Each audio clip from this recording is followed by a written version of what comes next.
यह समाधान वह प्रतिमान है जिसमें तार्किक चिंतन निहित होती है। यह कथन किस विद्वान का है?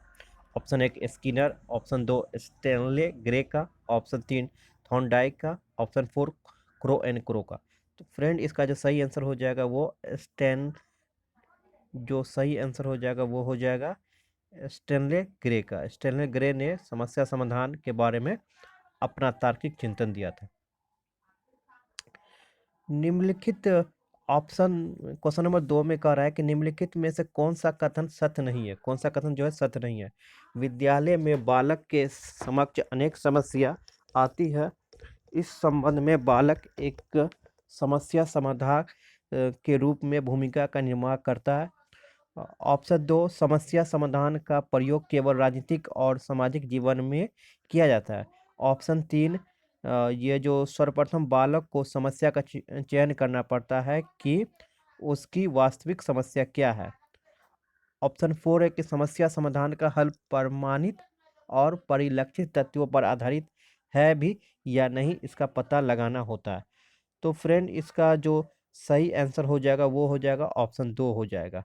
मीन्स की समस्या समाधान का प्रयोग केवल राजनीतिक और सामाजिक जीवन में किया जाता है। नेक्स्ट क्वेश्चन हमारा ये है कि बच्चों में समस्या समाधक बनाने हेतु किए जाने वाले आवश्यक उपाय में से कौन सा विकल्प सही है?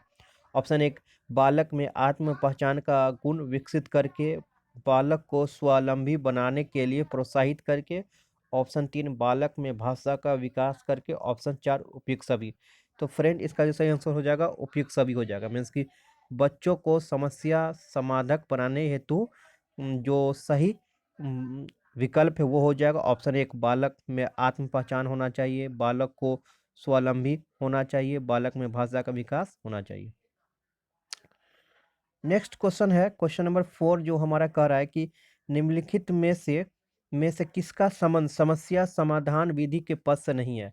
ऑप्शन 1 अपनी कमियों को स्वीकार करना तथा दूर करना सिखाकर, अंत व्यवहार का वर्णन करना जो समस्या समाधान का प्रारूप प्रस्तुत करता है, ऑप्शन 3 छात्रों के प्रारंभिक व्यवहार को ज्ञात करना, ऑप्शन 4 सभी प्रासंगिक संपत्तियों का प्रत्यास्मरण करना।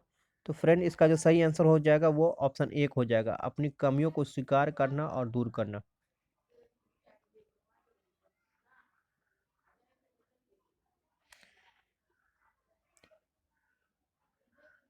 एक ऑप्शन क्वेश्चन नंबर 5 में कह रहा है कि एक अन्वेषक के रूप में बालक अपनी समस्याओं की खोज किस रूप में करता है? एक अन्वेषक के रूप में बालक अपनी समस्या की खोज किस रूप में करता है? ऑप्शन 1 निरीक्षण, ऑप्शन 2 सामान्यीकरण, ऑप्शन 3 प्रमाणीकरण, ऑप्शन 4 ये सभी।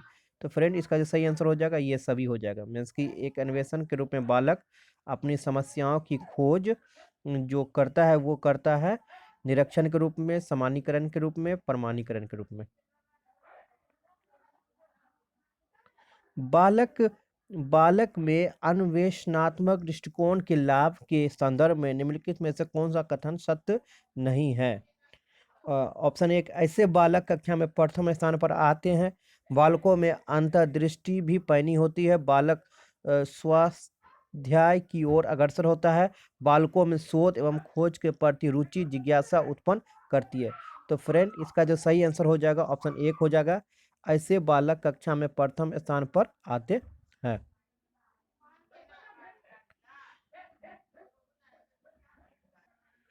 एक बच्चा माचिस के खाली डिब्बों से कई प्रकार की वस्तुएं बनाकर खेलता है, उस बच्चे के संदर्भ में आपकी राय क्या है?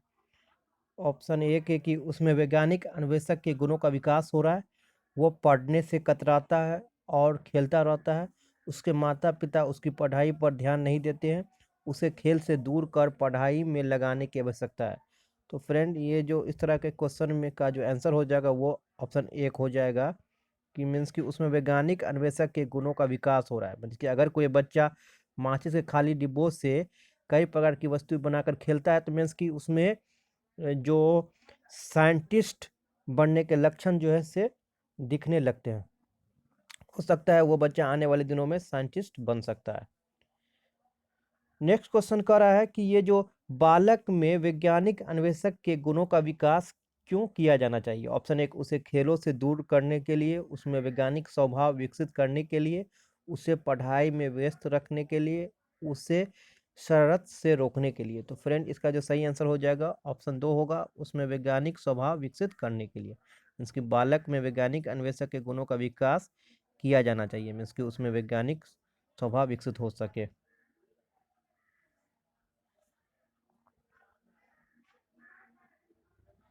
निम्नलिखित में से कौन सा व्यवहार भावनात्मक बाधा को प्रदर्शित नहीं करता? ऑप्शन एक, बाल अपराध। ऑप्शन दो, कमजोरों को डराने वाला। ऑप्शन तीन, भगोरापन। ऑप्शन फोर, शालीनता। तो फ्रेंड इसका जो सही आंसर हो जाएगा शालीनता हो जाएगा। मीन्स की शालीनता एक ऐसा व्यवहार है जो भावनात्मक बाधा को प्रदर्शित नहीं करता है।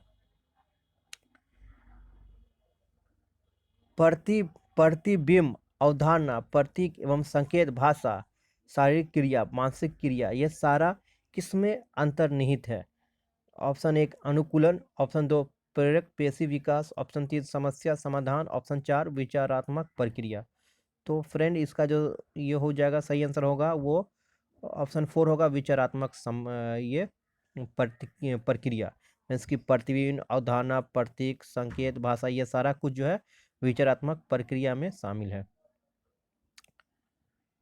नेक्स्ट है हमारा क्वेश्चन है कि निम्नलिखित में से कौन सी समस्या समाधान की वैज्ञानिक पद्धति का पहला चरण है? ऑप्शन एक, पराकल्पना का निर्माण करना। ऑप्शन दो, पराकल्पना का परीक्षण करना। ऑप्शन तीन, समस्या के प्रति जागरूकता। ऑप्शन फोर, प्रासंगिक जानकारी को एकत्रित करना। तो फ्रेंड इसका जो सही आंसर हो जाएगा ऑप्शन तीन, समस्या के प्रति जागरूकता। मीन्स कि ये समस्या समाधान की वैज्ञानिक पद्धति का पहला चरण है, समस्या के प्रति जागरूकता। शिक्षक शिक्षक डैश के अलावा निम्नलिखित सभी को करते हुए समस्या समाधान को विद्यार्थी के लिए मजेदार बना सकता है। तो इसका जो ऑप्शन है ऑप्शन फर्स्ट में कह रहा है कि जब जब विद्यार्थी स्वयं से कोई कार्य करने की कोशिश कर रहा हो तो उनसे परिपूर्णता की अपेक्षा करना, मुक्त अंतर वाली सामग्री उपलब्ध कराने, मुक्त खेल के लिए समय देने, सृजनात्मक चिंतन के लिए असीमित अवसर उपलब्ध कराने के लिए। तो फ्रेंड इसका जो सही आंसर हो जाएगा ऑप्शन एक हो जाएगा, जब विद्यार्थी स्वयं से कोई कार्य करने की कोशिश कर रहे तो उनसे पर, ठीक है।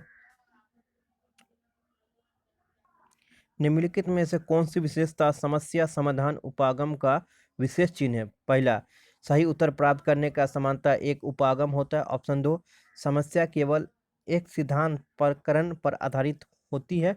ऑप्शन तीन, समस्या कथन में संकेत अंतर्निहित रूप से दिया जाता है। ऑप्शन फोर, समस्या मौलिक होती है। तो फ्रेंड इसका जो सही आंसर हो जाएगा ऑप्शन तीन हो जाएगा, समस्या कथन में संकेत अंतर्निहित रूप से दिया जाता है।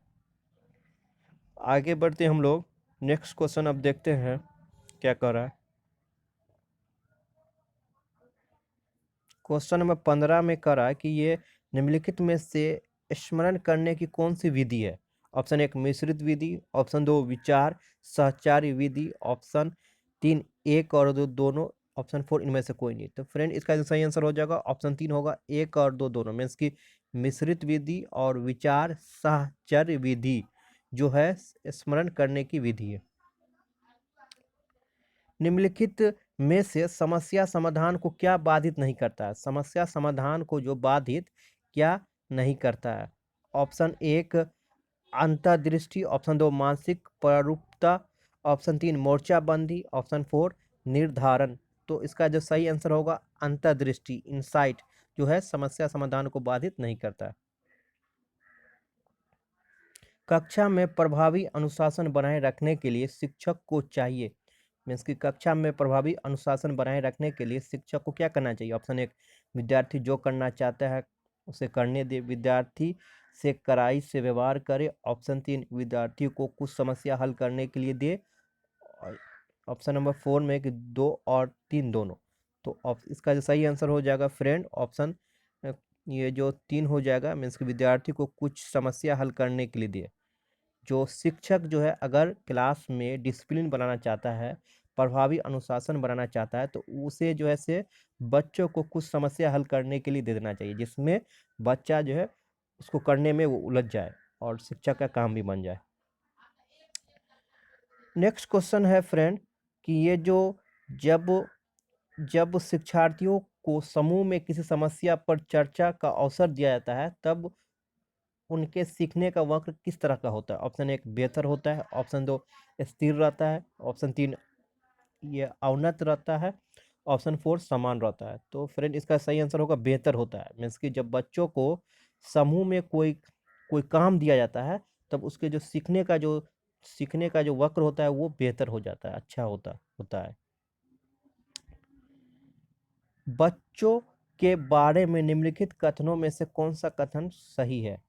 तो ऑप्शन एक बच्चे जानकारी के निष्क्रिय प्राप्त करता है, ऑप्शन दो बच्चे समस्या समाधान करता है, ऑप्शन तीन बच्चे वैज्ञानिक शोध करता है, ऑप्शन फोर बच्चे पर्यावरण के सक्रिय अन्वेषक हैं।